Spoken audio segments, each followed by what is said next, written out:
Hello और welcome to magnet brains. मैं रिया चौहान, आपकी दोस्त और होस्ट फॉर सोशल साइंस, आज आपके लिए लेकर आई हूँ NCERT solutions of chapter federalism, जो कि है आपका चैप्टर नंबर 2 ऑफ सिविक्स।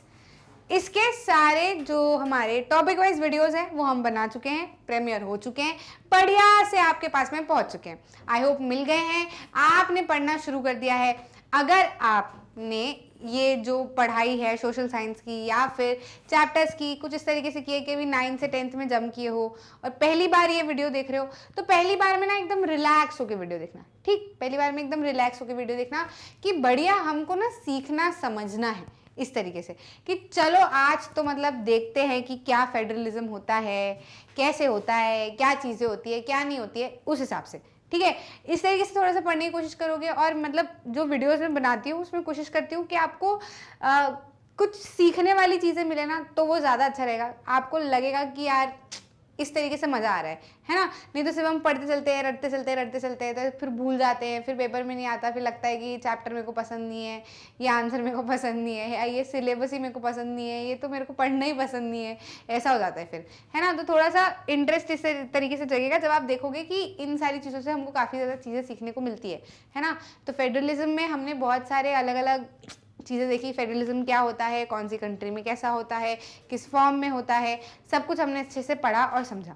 ठीक, अब यहाँ पे हमको क्या करने हैं, एनसीईआरटी सोल्यूशन। तो एनसीईआरटी सोल्यूशन आपके लिए काफ़ी ज़्यादा इंपॉर्टेंट है क्योंकि ये क्या करते हैं, मोस्ट ऑफ द टॉपिक या आपका जो कंटेक्स्ट होता है चैप्टर का, उसको अच्छे से कवर कर लेते हैं। तो हमको समझ में आ जाता है कि क्या आंसर हमारे लिखने हैं। अब इनको ही घुमा फिरा के ना फिर वो किसी और तरीके से पूछ लेते हैं। अब यहाँ पर एक डाउट रह सकता है कि यार मैम ये एनसीईआरटी सोल्यूशन में इन्होंने तो एक तो मैप दे दिया, तो मैप सिविक्स से तो आता नहीं है, तो क्या आएगा। तो देखो ऐसा नहीं है कि आएगा कि नहीं आएगा, इतना लोड लेके इसको करो ही मत। अब जैसे नॉर्मली क्या पूछे इसके अंदर, तो हमको स्टेट्स ही पूछे हैं, है ना। तो अब स्टेट्स तो पता होना चाहिए ना हमको कि कहाँ पे है, कौन से। ठीक है, अगर वो सिविक्स के हिसाब से या एनसीईआरटी का क्वेश्चन उठा के उन्होंने क्वेश्चन डाल दिया तो फिर उसका कुछ नहीं कर सकते। आप ये नहीं बोल सकते कि यार इसमें से तो मैप वर्क आना ही नहीं था, है ना। बाकी वो हमारी जो स्कीम आती है, मतलब हमको जो पूरा सिलेबस आता है कि सोशल साइंस का क्या सिलेबस है, उसके अंदर वो बता देते हैं कि मैप वर्क किन चैप्टर्स में से आना है और क्या क्या चीज़ें आनी है ना। तो उसके ऊपर डिपेंड कर जाता है। बाकी देख लो एक बार इनको भी, कोई दिक्कत वाली बात नहीं है ना। पता होना चाहिए कि कौन से स्टेट्स कहाँ पे पढ़ते हैं। ठीक, एनसीईआरटी सोल्यूशन अच्छे से करना है, बढ़िया तरीके से करना है, इसमें मक्कारी नहीं करनी है।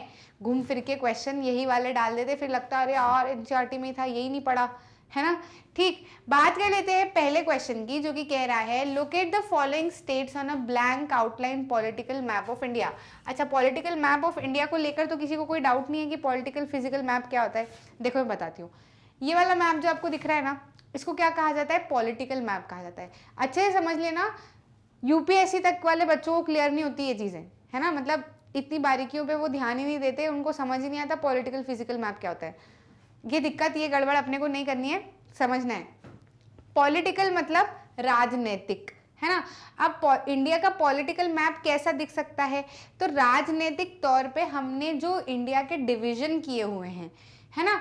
जैसे कि यहाँ पे मध्य प्रदेश बना दिया या राजस्थान बना दिया, इधर गुजरात बना दिया, इधर महाराष्ट्र बना दिया, ठीक है, कर्नाटक बना दिया, इधर उड़ीसा मतलब अपना बिहार बना दिया, यूपी बना दिया, ठीक है। तो ये क्या है, हमने क्यों ऐसे डिवीजन किए, ये हमने खुद से किए, है ना।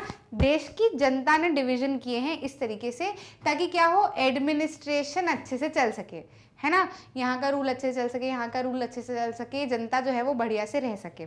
ठीक है, समझ में आया। अभी लैंग्वेज के हिसाब से जो है ये पूरे के पूरे स्टेट्स हमारे डिवाइडेड है। ठीक, तो ये मैप क्या कहलाता है, पॉलिटिकल मैप कहलाता है ना। ये मतलब इंडिया को आप ऊपर सैटेलाइट से देखोगे तो ऐसे डिवीजन नहीं दिखेंगे आपको, है ना। ये तो हमने हमारे एडमिनिस्ट्रेटिव पर्पस के लिए इमेजिनरी लाइंस खींची हुई हैं कि ये ऐसा मध्य प्रदेश यहाँ से यहाँ तक का है, यहाँ से यहाँ तक का है, ताकि स्टेट गवर्नमेंट लोकल गवर्नमेंट भी अच्छे से काम कर सके। फेडरल सिस्टम है ना हमारा। ठीक, अब फिजिकल मैप क्या होता है, जिसके अंदर ना ऐसी ये जो बीच बीच की लाइनिंग्स हैं या स्टेट डिफाइंड नहीं होते, वो मैप क्या कहलाता है, फिजिकल मैप। फिजिकल मैप में अगर आपको कुछ दिखता है तो क्या दिखता है, जो पहाड़ है वो दिखते हैं, वैलीज दिखती हैं, है ना, प्लेट्यूज दिखते हैं, वेस्टर्न घाट ईस्टर्न घाट्स दिखते हैं, है ना। तो वो फिजिकल फीचर्स है, मतलब इंडिया का जो ज्योग्राफिकल एरिया है वो नेचुरली ऐसा ही बना है। आप सैटेलाइट से देखोगे तो आपको, या फिर थोड़ा सा ऊपर स्पेस से जाके थोड़ा सा, मतलब ऐसे थोड़े से दूर से जाके देखोगे तो आपको बढ़िया हिमालय पर्वत की रेंजेस दिखेंगी, है ना। इधर थार डेजर्ट का अलग अलग शेड में कलर दिखेगा ऐसा, जहाँ पर अपना नदर्न प्लेन्स है वहाँ ग्रीन ग्रीन ग्रीन ग्रीन हिस्सा दिखेगा, ऐसा पानी पानी वाला हिस्सा भी कहीं कहीं आपको दिखेगा ऐसा। तो वो क्या है, वो नेचुरली इंडिया ऐसा ही बना हुआ है। वो चीज़ें अगर किसी मैप में दिखती है तो वो फिजिकल मैप कहलाता है।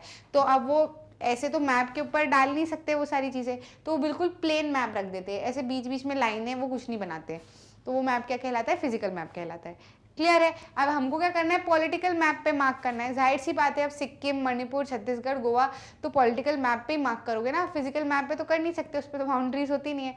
ठीक है, समझ में आया। तो हमको क्या करना है, कौन कौन से मार्क करने हैं, मणिपुर, सिक्किम, छत्तीसगढ़ और गोवा। ठीक है, तो देखो छत्तीसगढ़ तो मैं आपको बता देती हूँ पहले ही, जो सी हॉर्स होता है कि नहीं, सी हॉर्स वो ऐसा करके, वो ऐसा ऐसा सी हॉर्स होता है। ठीक है, सी हॉर्स होता है, आपने देखा होगा पानी में, बिल्कुल सी हॉर्स जैसा शेप आपको यहाँ पर दिख रहा होगा। ठीक है, समुद्री कीड़ा होता है ये, कीड़ा कह सकते हो या एनिमल कह सकते हो, कुछ भी कह सकते हो। ठीक है, ऐसा सी हॉर्स जैसा, ये क्या कहलाता है, छत्तीसगढ़ कहलाता है। मध्य प्रदेश से जुड़ा है, उड़ीसा से जुड़ा है। ठीक है, क्लियर है कि नहीं है। उसके बाद में अगर हम बात करें गोवा की, तो गोवा क्या है, एकदम सबसे पहली बात तो गोवा पे क्या है, आसपास आसपास पानी पानी है ना पूरा, हमको देखने को मिलता है, बीचेस वगैरह है। तो बीचेस वगैरह कब दिखेंगे, जब गोवा कोस्टल एरिया में होगा, है ना, एकदम बाउंड्री पे, या तो इधर हो सकता है या इधर हो सकता है। अब गोवा किधर की साइड में, तो मैप पे आप देखोगे वो बिल्कुल सबसे छोटा एरिया वाइज, हमारा सबसे छोटा स्टेट जो है वो गोवा ही है। ठीक है, तो वो गोवा आपको यहाँ पे मिल जाएगा एकदम छुटकू सा, महाराष्ट्र के जस्ट नीचे, है ना। तो इसको क्या मार्क कर दो, गोवा मार्क कर दो। फिर सिक्किम जो है वो हमारा नॉर्थ ईस्टर्न स्टेट है। ठीक है, मतलब ईस्टर्न स्टेट ही समझ लो। तो वो सिक्किम कहाँ पे आता है, यहाँ पे एकदम ऊपर की साइड में। ये जो छोटे छोटे छोटे छोटे टुकड़े वाले स्टेट बने हुए ना, उसमें ऐसे करके घुमा हुआ है और उसके ऊपर छोटा सा स्टेट हमको दिख रहा है। ये वाला स्टेट क्या कहलाएगा, सिक्किम कहलाएगा। आई होप आपको दिख रहा है। ठीक है, ये वाला स्टेट क्या है, सिक्किम है। गोवा कहाँ है हमारा, ये रहा। ठीक है, उसके बाद में मणिपुर जो है, ये जो साइड वाला हिस्सा है ना पूरा, जहाँ पर ऊपर अरुणाचल प्रदेश और ये सब आते हैं, तो उसमें लेफ्ट साइड में तीसरे नंबर का जो आपको स्टेट दिखता है वो क्या कहलाता है, मणिपुर कहलाता है। ठीक है, ऐसा थोड़ा सा सिक्किम और गोवा से थोड़ा सा बड़ा दिखेगा आपको ये वाला स्टेट, ये क्या कहलाता है, मणिपुर कहलाता है। ठीक है, याद रहेंगे, कोई दिक्कत तो नहीं है। मैप को ऐसे देखते रहा करो। ठीक है, मैप को थोड़ा थोड़ा देखते रहा करो, देखते रहोगे तो स्टेट्स अपने आप याद हो जाएंगे, अलग से ऐसे कुछ फोर्स करने की जरूरत नहीं पड़ेगी स्टेट्स को याद करने में। ठीक, अब बात कर लेते हैं किसकी, क्वेश्चन कह रहा है identify and shade 3 federal countries other than India. India के अलावा 3 फेडरल कंट्रीज को हमको आइडेंटिफाई करना है और शेड करना है on a blank outline political map of the world. ठीक है, तो वर्ल्ड का भी ब्लैंक आउटलाइन पॉलिटिकल मैप होना चाहिए। अब जैसे ये मैप आप देख रहे हो वर्ल्ड मैप, ठीक है, तो ये वर्ल्ड मैप भी पॉलिटिकल मैप कैसा होगा, जिसके अंदर जो पूरे वर्ल्ड के अलग अलग कॉन्टिनेंट्स है उनके अंदर उनकी कंट्रीज की बाउंड्री बनी हुई हो, है ना, वो क्या कहलाएगा, पॉलिटिकल वर्ल्ड मैप कहलाएगा। पॉलिटिकल और फिजिकल का मतलब मैंने आपको समझा दिया ना। ठीक है, तो अब यहाँ पर हमको क्या करना है, क्या शेड करना है, 3 फेडरल कंट्रीज शेड करनी है इंडिया के अलावा।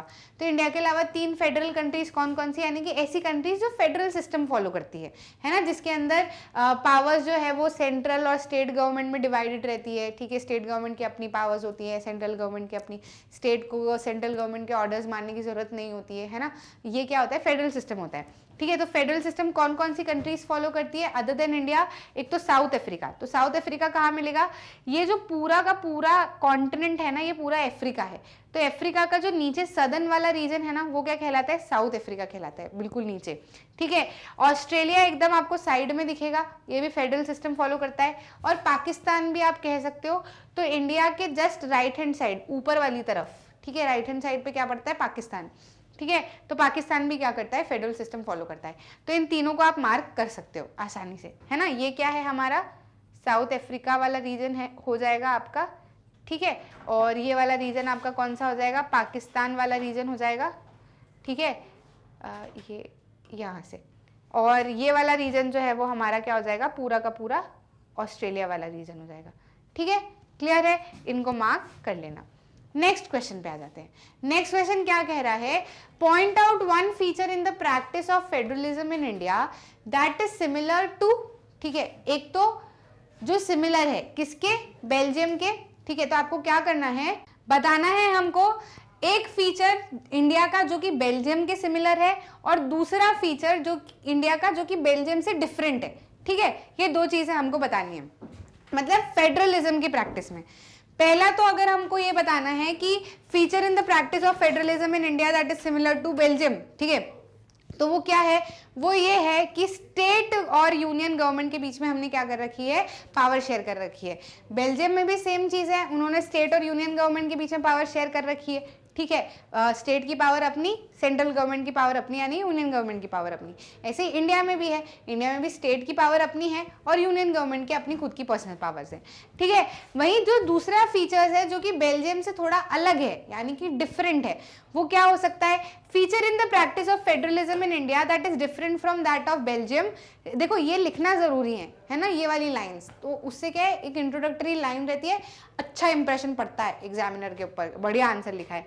तो इंडिया जो है, इंडिया में कोई भी कम्युनिटी गवर्नमेंट नहीं है प्रैक्टिस में, जबकि बेल्जियम में कम्युनिटी गवर्नमेंट है। इंडिया में भी अलग अलग लिंग्विस्टिक ग्रुप्स है, अलग अलग डाइवर्सिटी है, लेकिन हमने कोई कम्युनिटी गवर्नमेंट नहीं बनाई, क्योंकि बेल्जियम में तो सिर्फ 2-3 ही थी, है ना, हमारे यहाँ पे 2-3 नहीं है, हमारे यहाँ बहुत सारी है।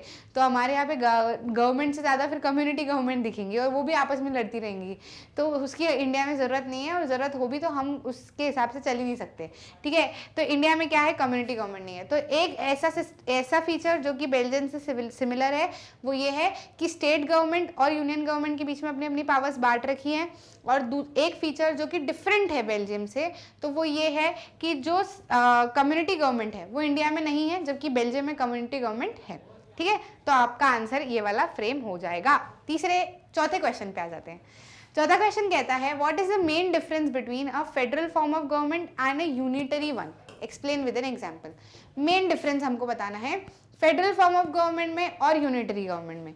अधिकतर कोशिश ये करा करो, जब भी डिफरेंस बोले ना तो ऐसे कॉलम बना लो। ठीक है, टेबल में लिखोगे, डायरेक्ट पॉइंट आपको समझ में आएंगे, प्रिसाइज आंसर लिख पाओगे, है ना भाई। जो आप पैराग्राफ में अगर डिफरेंस लिखते हो तो पैराग्राफ के डिफरेंस में ना गड़बड़ हो जाती है, मतलब एकदम समझ नहीं आता एग्जामिनर को भी कि किसके पॉइंट से क्या कंपैरिजन किया हुआ है ना। यहाँ पे क्या है, डायरेक्ट हमको कंपैरिजन दिखता है, आसानी रहती है ना।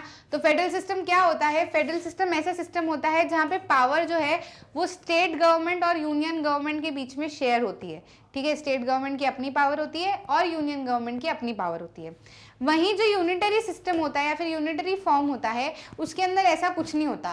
पावर जो है वो यूनियन गवर्नमेंट के पूरे हाथ में रहती है, पूरे हाथ में रहती है, कोई भी रोल नहीं होता है स्टेट गवर्नमेंट का। ठीक है, स्टेट गवर्नमेंट का अगर मान लो कहीं पे रोल होता भी है तो भी पावर सेंट्रलाइज किसके हाथ में रहती है, यूनियन गवर्नमेंट के हाथ में रहती है। वो जब चाहे स्टेट गवर्नमेंट को हटा सकती है, ठीक है, डिसकंटिन्यू कर सकती है, कुछ भी कर सकती है।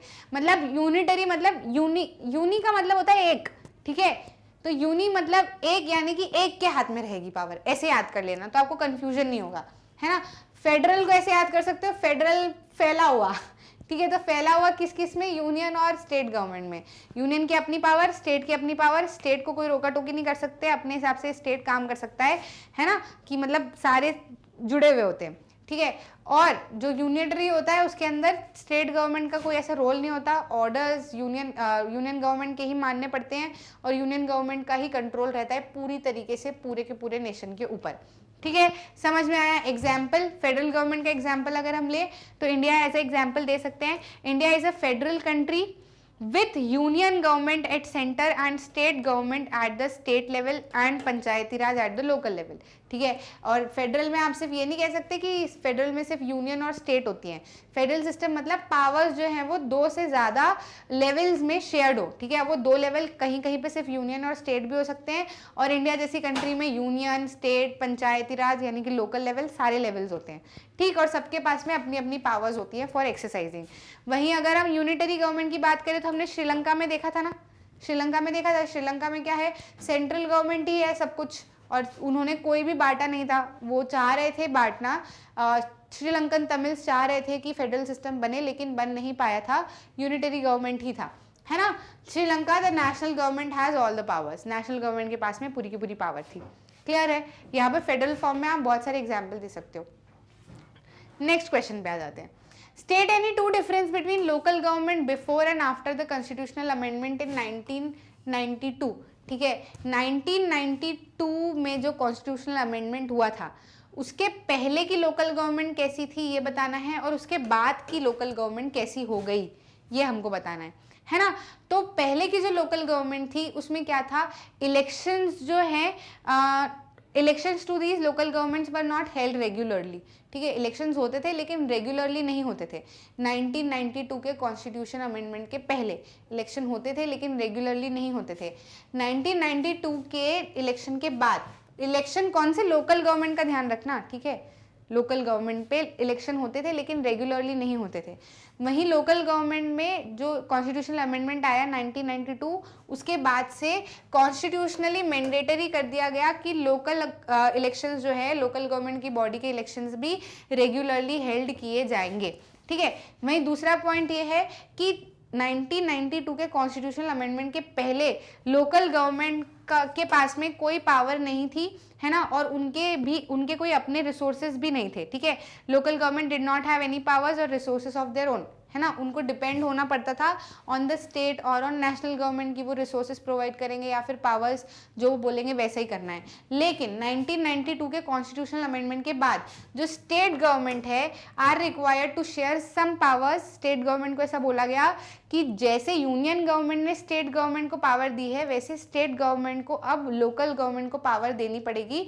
ठीक है, और रेवेन्यू शेयर करना पड़ेगा with the local government bodies, है ना। जो रेवेन्यू स्टेट गवर्नमेंट का बन रहा है वो रेवेन्यू कुछ अपने पास में रखेगी और कुछ जो है वो लोकल गवर्नमेंट के साथ में भी शेयर करेगी।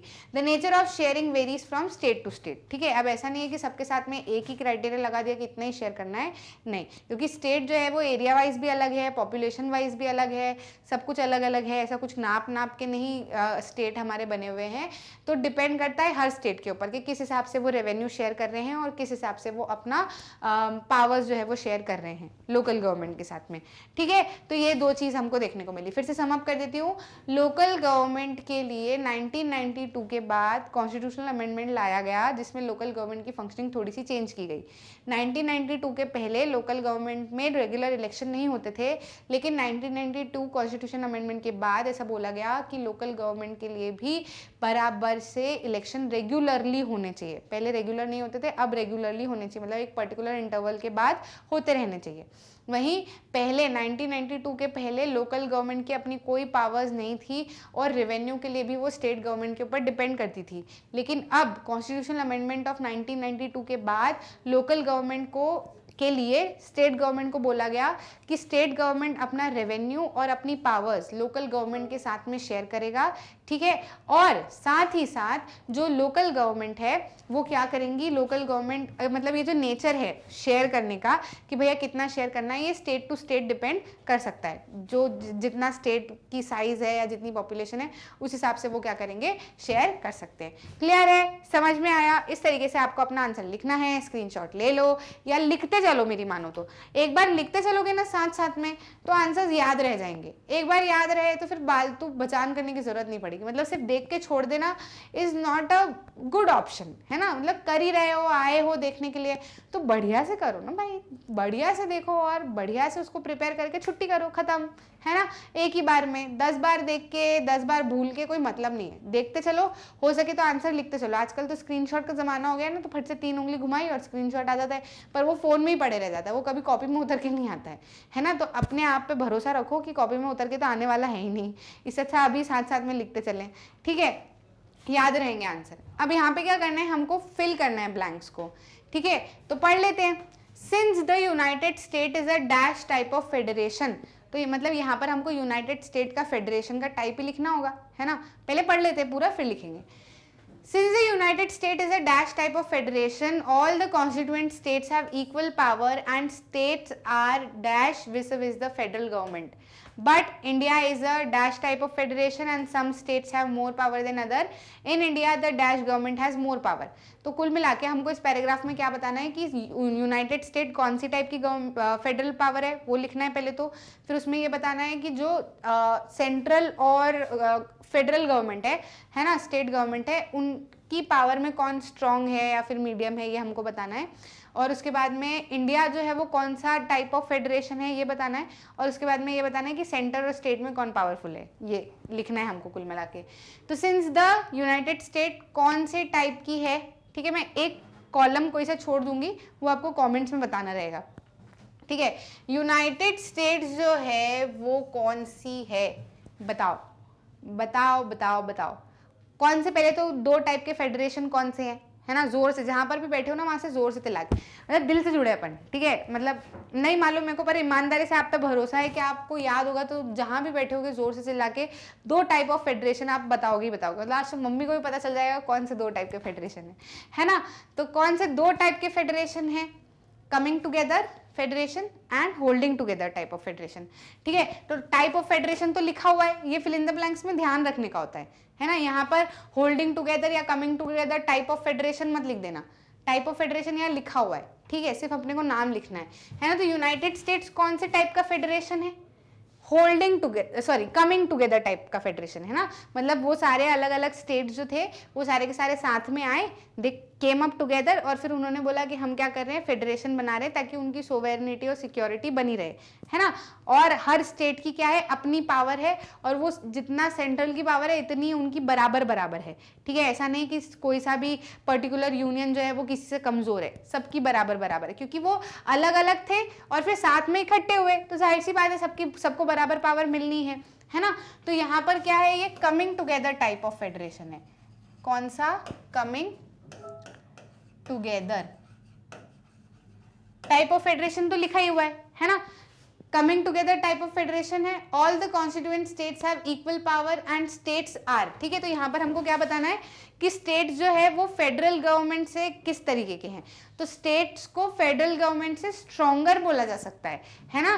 स्टेट्स क्या हैं, दीज आर स्ट्रॉन्गर, है ना, क्योंकि उनके पास में ही पूरी पावर है, ठीक है। वो तो यूनियन की तरह बने हुए हैं, वो सारे के सारे अलग अलग थे फिर इकट्ठे होके यूनियन बने, है ना। तो स्टेट्स क्या है, स्ट्रॉन्गर विस द फेडरल गवर्नमेंट, मतलब स्टेट जो है वो फेडरल गवर्नमेंट से ज्यादा स्ट्रॉन्गर है। पर इंडिया में अगर यही चीज देखा जाए तो कौन सा टाइप ऑफ फेडरेशन है, इंडिया में कौन सा टाइप ऑफ फेडरेशन है, इंडिया में हमने क्या किया, इंडिया पूरा था, ठीक है, फिर उसके बाद में इंडिया के जो रीजन्स हैं उनको हमने बाद में डिवाइड किया, ठीक है, इंडिया के रीजन्स हैं उनको हमने बाद में डिवाइड किया, और वो क्या करते हैं, उनको हमने स्टेट्स बोला, और हमने उसको कौन सा टाइप ऑफ फेडरेशन नाम दिया है, holding together type of federation नाम दिया है, ठीक है। कौन सा नाम दिया है, होल्डिंग टुगेदर,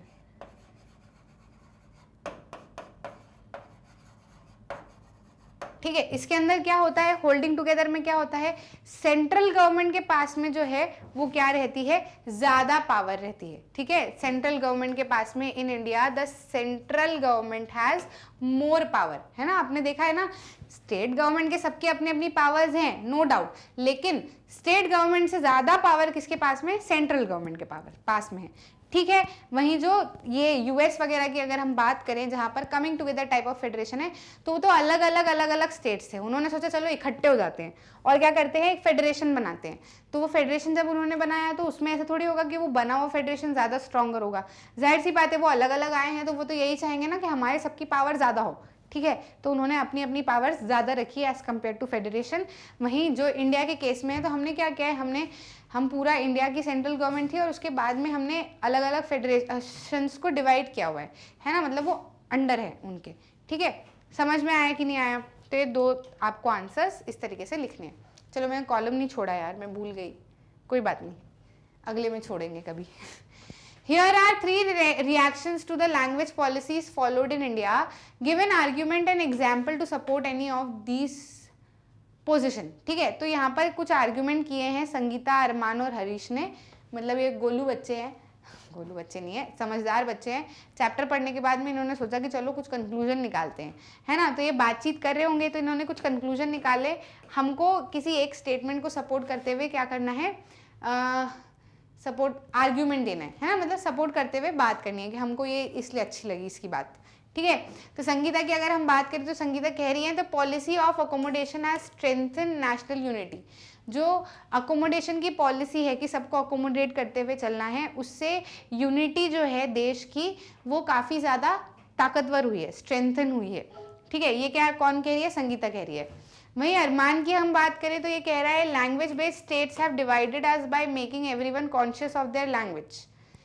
ये ऐसा कह रहा है कि अगर हमने लैंग्वेज बेस्ड स्टेट बनाए, इंडिया में क्या है लैंग्वेज के हिसाब से स्टेट्स बने हुए है ना, तो इसका ऐसा कहना है कि लैंग्वेज स्टेट बनाने के बाद में लोग और ज़्यादा कॉन्शियस हो गए हैं कि हमारी लैंग्वेज हमारी लैंग्वेज हमारी लैंग्वेज। अगर नहीं बनाते तो ऐसा नहीं होता। ऐसा हो सकता है क्या, नहीं ना। जब वो कॉन्शियस थे तभी तो लैंग्वेज बेस्ड स्टेट बनाने पड़े, है ना। और लैंग्वेज स्टेट बेस्ड स्टेट बनाए भी इसलिए कि सबके पास में अपने आसपास के लोग हो जो एक जैसी बोली बोलते हो, तो वो समझ जाएंगे अपनी बातों को और अच्छे से रह पाएंगे। वहीं कॉन्ट्रास्टिंग उनके पास में अगर कोई दूसरी बोली बोलने वाला लोग होगा तो लड़ मरेंगे थोड़े दिन बाद, है ना। तो ये अरमान से तो आई डोंट एग्री, ठीक है। इसको चैप्टर अच्छे से समझ नहीं आया। हरीश की बात करते हैं, the policy has only help to consolidate the dominance of English over other languages. मतलब इसका ऐसा कहना है कि जो पॉलिसी है इससे क्या हुआ है, दूसरी लैंग्वेजेस ज़्यादा मतलब इंग्लिश जो है वो डोमिनेंस कर पाई है, डोमिनेट कर पाई है किसके ऊपर, दूसरी लैंग्वेजेस के ऊपर। तो ऐसा है क्या, नहीं, बिल्कुल भी नहीं, ऐसा थोड़े है। English is a different thing यार। इंग्लिश का तो क्या है, वो तो एक ऐसी लैंग्वेज है जिससे आप ज़्यादा से ज़्यादा लोगों से कम्युनिकेट कर पाते हो, इसलिए आपको बोला जाता है कि आप इंग्लिश सीखो कि इंडिया के बाहर के लोगों से भी आप कम्युनिकेट कर पाओ। इसका मतलब ये थोड़ी है कि उसका डोमिनेंस हो गया दूसरी लैंग्वेज के ऊपर, ठीक है। तो ये दो तो नहीं जम रहे मेरे को, मैं तो I will go with Sangeeta, hand in hand. समझदार लड़की, लड़कियां तो समझदार होती नहीं, मतलब ऐसा नहीं है कि कोई वो नहीं दे रही मैं जेंडर बेस्ड अपना आंसर, बट हाँ संगीता अच्छा कह रही है, ठीक है। संगीता ये समझदार। तो हम इसमें आर्ग्यूमेंट क्या दे सकते हैं, the policy of accommodation mention by Sangeeta is correct reaction to language policy followed in India. पहले तो इंट्रोडक्टरी लाइन दे दो कि हाँ हम संगीता से क्या कर रहे हैं, एग्री कर रहे हैं, ठीक है। फिर उसका आर्ग्यूमेंट दे दो कि इस पॉलिसी के कारण इंडिया जो है वो एक साथ रह पाया है, ऑल्दो यहाँ पर बहुत सारी लैंग्वेजेस हैं, ठीक है। If India had not followed, अगर इंडिया ये अकोमोडेशन नहीं फॉलो करता तो इंडिया के बहुत सारे टुकड़े हो सकते थे, है ना। मतलब फिर सब लोग और मांग करते कि हमारा तो अलग ही स्टेट बना दो आप, तो हमको तो देश से ही बाहर कर दो, हम तो अपना अलग देश बनाएंगे, है ना। तो हमको ये चीज़ पता थी, इसलिए हमने पहले ही स्टेट को क्या कर दिया, लैंग्वेज के हिसाब से डिवाइड कर दिया ताकि किसी को कोई प्रॉब्लम ही ना हो, है ना। एक जैसी भाषा सुनते रहे, बोलते रहे और समझते रहे लोग, ठीक है। The distinguishing feature of federal government is, federal government का डिस्टिंग्विशिंग फीचर क्या होता है कि एक ऐसा फीचर जिसे देख के समझ आ जाए कि अरे ये तो फेडरल गवर्नमेंट है ना। जैसे कि चीता और लेपर्ड में हम देख सकते हैं, जैसे एशियाटिक चीता जो है ना, तो एशियाटिक चीता का डिस्टिंग्विशिंग फीचर क्या है कि उसको आंख से मुंह तक के टीयर ड्रॉप के निशान है ना। वहीं जो चीता है उसको ऐसा नहीं होता, ठीक है, मतलब जो लेपर्ड है उसको ऐसा नहीं होता, जबकि एशियाटिक चीता जो है उसको ऐसे टीयर ड्रॉप के निशान है। तो वो क्या है, डिस्टिंग्विशिंग फीचर है, समझ में आ जाता है कि अरे ये एशियाटिक चीता है ना, लेपर्ड अलग है, समझ आई बात। तो ऐसे फेडरल सिस्टम के क्या, इन चारों में से क्या डिस्टिंग्विशिंग फीचर है ये हमको बताना है। सबसे पहला कह रहा है national government gives some power to the provincial government, ठीक है। फेडरल गवर्नमेंट में नेशनल गवर्नमेंट कुछ पावर्स देती है प्रोविंशियल गवर्नमेंट्स को, क्या ऐसा है, नहीं, नेशनल गवर्नमेंट पावर्स नहीं देती है, पावर्स डिवाइडेड होती हैं, स्टेट की अपनी पावर्स होती हैं, नेशनल गवर्नमेंट की अपनी पावर्स होती हैं। नेशनल गवर्नमेंट अपनी पावर ऐसा नहीं कि दे रही उनको, ठीक है। नेशनल गवर्नमेंट जो है वो कुछ पावर नहीं दे रही, सबसे बड़ी बात तो यहीं पे यह दिख जाता है कि कुछ पावर नहीं दे रही। स्टेट गवर्नमेंट को जो पावर्स की ज़रूरत है वो स्टेट गवर्नमेंट को मिली है, और नेशनल गवर्नमेंट को जो पावर्स की ज़रूरत है वो नेशनल गवर्नमेंट को मिली है। और जो स्टेट गवर्नमेंट की पावर्स है वो भी वेरी करती हैं फ्रॉम स्टेट टू स्टेट, ठीक है। तो ये तो नहीं है। Power is distributed among legislature, executive and judiciary. Federal system का ये नहीं है कंसेप्ट, ठीक है, ये तो ऑर्गन्स अलग है, पावर शेयरिंग वाला टर्म्स है, तो ये फेडरल सिस्टम में ये नहीं है। फेडरल सिस्टम तो क्या होता है, फेडरल सिस्टम ऐसा सिस्टम होता है जिसके अंदर पावर्स जो है वो शेयर की जाती हैं among different levels of government, है ना, कि नेशनल के अलग है, स्टेट के अलग है, रीजनल लेवल के अलग है, लोकल लेवल के अलग है, ऐसा। Elected officials exercise supreme power in the government, ये भी फेडरल सिस्टम का साइन नहीं है है ना, फेडरल सिस्टम का साइन नहीं है। Governmental power is divided between different levels of the government, हाँ ये जरूर है कि जो गवर्नमेंट की पावर है वो अलग अलग लेवल्स में, डिफरेंट लेवल्स ऑफ गवर्नमेंट में डिवाइडेड है। क्लियर है? नेक्स्ट क्वेश्चन की बात कर लेते हैं। नेक्स्ट क्वेश्चन में क्या है, a few subject in various list of Indian constitution are given here, है ना, कुछ सब्जेक्ट दिए हुए हैं अलग अलग लिस्ट के, इंडियन कॉन्स्टिट्यूशन के अलग अलग लिस्ट के। हमको क्या करना है, उनको ग्रुप करना है अंडर यूनियन, स्टेट और concurrent list as provided in the table below. ठीक है, तो ये आपको ये ब्लैंक दी गई होगी ये वाली साइड, ये मैंने आंसर फिल कर दिया है यहाँ पे, आपको सिर्फ इतना दिया हुआ है और ये वाला पार्ट दिया हुआ है पूरा, है ना।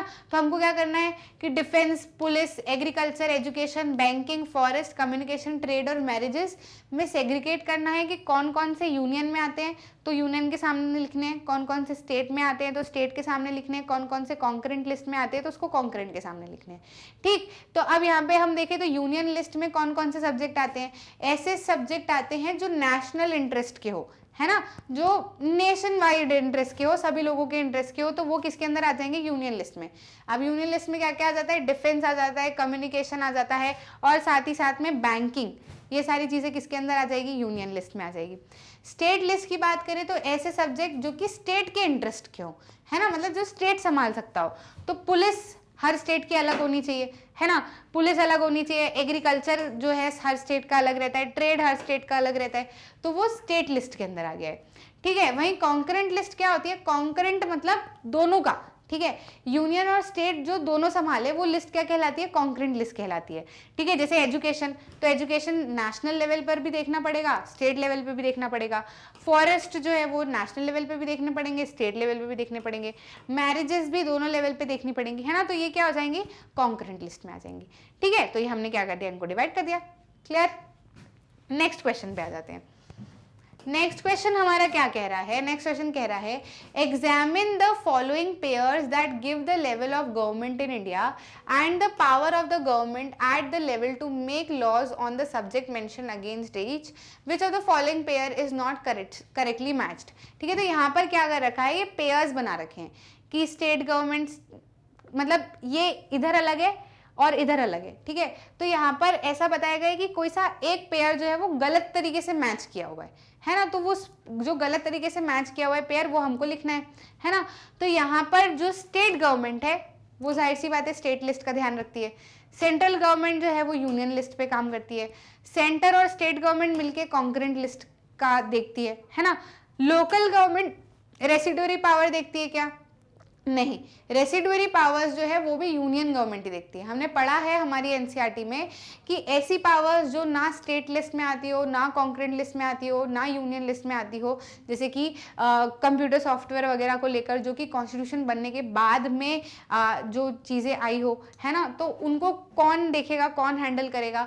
तो ऐसा बताया गया है कि ऐसी पावर्स रेसिडुअरी पावर्स कहलाई जाएंगी, है ना, रेसिडुअरी पावर्स कहलाई जाएंगी और उसको कौन देखेगा, उन सारी चीज़ों को यूनियन गवर्नमेंट ही हैंडल करेगी। ठीक है, तो लोकल गवर्नमेंट नहीं हैंडल करती है, उनको यूनियन गवर्नमेंट हैंडल करती है, तो ये गलत है, तो ये गलत वाला ही हमको बताना था। क्लियर, आंसर समझ में आया। नेक्स्ट क्वेश्चन की बात करते हैं। Which match list 1 with list 2 and select the correct answer using the codes given below in the list. तो हमको क्या करना है, मैच द कॉलम करना है, फिर ये जो कोड दिए गए हैं इसमें हमको करेक्ट ऑप्शन चूज करना है। ठीक, तो पहले तो अपन यहीं से टिका लेते हैं, फिर वो ऐसे साइड में लिख लेंगे, फिर वहां पे देख लेंगे, है ना। यहाँ पे देखते हैं union of India prime minister, और स्टेट तो स्टेट को कौन हेड करता है, गवर्नर होता है ना स्टेट के लिए, तो ठीक है, तो ये इधर क्या आ जाएगा 2। अभी प्राइम मिनिस्टर रखते हैं, वैसे मेरे को तो यही लग रहा है कि प्राइम मिनिस्टर ही आएगा इसके सामने, क्योंकि union of India prime minister he handle करेगा। ठीक है, स्टेट ये हैंडल करता है, म्युनिसिपल कॉर्पोरेशन मेयर हैंडल करता है, मैंने बताया था, है ना। पिछले वाले चैप्टर में एक मेयर को लेके क्वेश्चन था, तो मैंने वही बताया था कि मेयर जो होता है वो म्युनिसिपल कॉर्पोरेशन को हेड करता है। ग्राम पंचायत तो सरपंच है, ये तो हमको मालूम ही है ना। तो ये क्या हो गया हमारा, ए का 1, बी का 4, सी का 2 और डी का 3, यानी कि हम इसको कैसे लिख सकते हैं, 1 2 3 4 ही लिखो, क्योंकि ऑप्शंस हमारे इसी तरीके से हैं। 1 का क्या दिख रहा है हमको, ए, है ना, 2 का क्या दिख रहा है हमको, सी, और 3 का क्या दिख रहा है हमको, 3 का दिख रहा है हमको डी, और 4 का हमको क्या दिख रहा है, बी, है ना। तो आंसर क्या होगा, कौन सा ऑप्शन जिसके अंदर ACDB लिखे हो इसी लाइन में, है ना, ACDB यहाँ पे दिख रहे हैं, तो आंसर क्या हो जाएगा हमारा C करेक्ट। इन क्वेश्चंस को सॉल्व करने का तरीका यही रखना, क्योंकि इससे आपको आसानी से ऑप्शन सिलेक्ट करने में मदद मिलती है, नहीं तो कंफ्यूज हो जाते हैं, ABCD DBCD 1 2 3 पता नहीं कहाँ कहाँ घूम जाता है ना। तो इस तरीके से लिख लिया करो ऐसे, है ना, तो उससे क्या रहेगा, आंसर सीधे ये दिखा ACDB हमारा बन गया, तो ACDB देख लो कहाँ पे लिखा है, सीधे ऑप्शन टिक हो जाता है। क्लियर। नेक्स्ट क्वेश्चन पे आ जाते हैं, लास्ट क्वेश्चन है ये, consider the following two statement in consider the following statement, ठीक है, इन स्टेटमेंट्स को क्या करना है, कंसिडर करना है और हमको बताना है कि कौन सी स्टेटमेंट सही है, ठीक है। देख लेते हैं। In a federation the powers of federal and provincial government are clearly demarcated. Federation में अगर हम देखें तो पावर्स जो है वो फेडरल और प्रोविंशियल गवर्नमेंट की क्लियरली डिमार्केटेड होती है, मेंशन्ड होती है, क्या ये सही है। दूसरा हम देखते हैं, India is a federation because the powers of union and state government are specified in the constitution and they have exclusive jurisdiction on the respective subject. India जो है वो एक फेडरेशन है क्योंकि यूनियन गवर्नमेंट और स्टेट गवर्नमेंट की powers जो है वो कॉन्स्टिट्यूशन में मेंशन्ड है और उनका अपना एक अलग ही जुरिस्डिक्शन है जहां पर वो रिस्पेक्टिव सब्जेक्ट पे क्या कर सकते हैं, बात कर सकते हैं। ये दूसरा पॉइंट है। तीसरा जो है, श्रीलंका एक फेडरेशन है, श्रीलंका तो फेडरेशन है ही नहीं, है ना, तो ये तो गलत ही हो जाएगा यही। India is no longer a federation because some powers of the states have been devolved to the local government bodies। India जो है वो अब फेडरेशन नहीं रहा क्योंकि कुछ पावर्स जो है वो डिवॉल्व कर दी गई है टू लोकल गवर्नमेंट बॉडीज। ऐसा तो नहीं है, इवन जितने टायर्स में आप उसको डिवाइड करोगे उतना सही रहेगा, है ना। तो ये क्या है, ये रॉन्ग है ना, ये रॉन्ग स्टेटमेंट है, ये भी रॉन्ग स्टेटमेंट है।